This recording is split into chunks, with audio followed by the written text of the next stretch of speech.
Hi folks, welcome back to the channel. My name's David, and if you are expecting terrain, my apologies. Sometimes the powers that be tell us we have to do something different, so let's get all of this Terminator stuff wrapped up.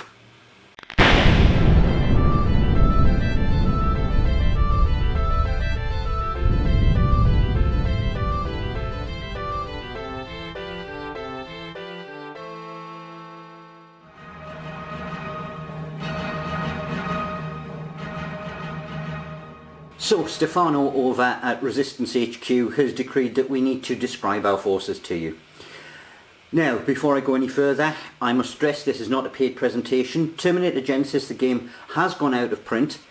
River Horse, the manufacturers, have been really good. They are 100% behind this challenge, and they've provided the rules free. I'll leave a link down to the Facebook group down below. Pick yourself up a copy. There's loads of other supporting material, miniatures lists, manufacturers, things like that, so that you too can get stuck into it like I did.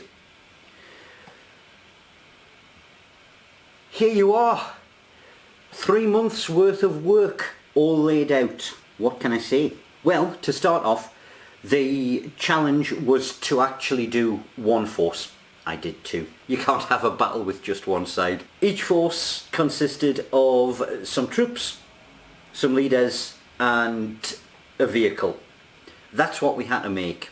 They did give a points allocation. In my particular case, I simply grabbed all of the unfinished miniatures that I had for the game and got them done. And it was really satisfying to be able to get this lot out of my pile of shame. I'm going to use the phrase. If we had not had the impetus of this challenge, then I cannot honestly put hand on heart and say that I would have ever gotten around to getting them all finished. But they are.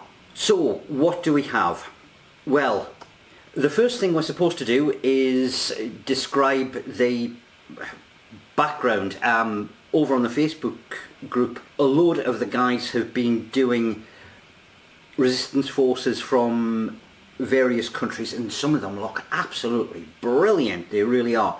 Mine, unfortunately, because it is stock miniatures from the game, are the classic US forces. One thing that I have done is use a camo paint scheme rather than the sort of dark blue black that is in the movies, because as you can see, my terrain boards are very dark in colour, and I did just want them to stand out a little bit. They still do sort of blend in camo fashion, but at least they pop a little bit. So, whole load of resistance led by Kyle Reese. Vehicle wise for the resistance, I actually wanted to do two. I certainly wanted to show you guys how to use toys to make simple conversions to get, you know, vehicles for the resistance done.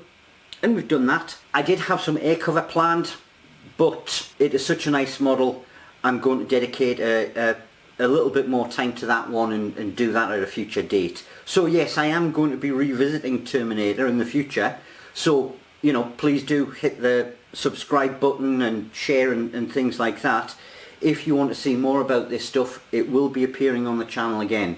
Oh, of course, one thing that I should mention, this resistance vehicle, the inspiration from it was brought from the Terminator Genisys movie, and you may not be able to see it, you'll see it on the photos, but it does come complete with a deactivated T-800 inside as the dummy driver. Skynet side, the troops and crawlers are part of the base game, so I've got the rest of them done. To be honest, in the basic rules, there's not a huge amount of forces for Skynet. I did have a couple of holes in terms of heavy weaponry, so I did do a couple of conversions just so that I had a little bit of difference in terms of firepower, but it was the vehicle section of the challenge where I managed to get a whole load of diversity. Now again, it wasn't supposed to be this particular group that I was doing. It was supposed to be the classic spider tank from the start of the Terminator Genisys movie, and unfortunately that did not eventuate.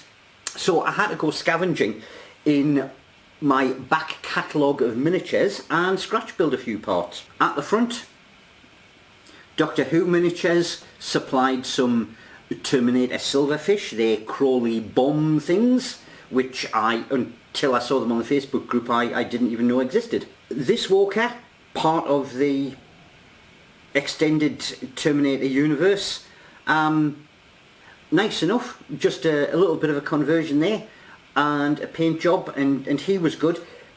That was the one that I was looking for. In the process of scavenging, I found a few other things. Some old GW bikes that got turned into Moto Terminators, and some old robot miniatures that are proxying in for the earlier model T600s.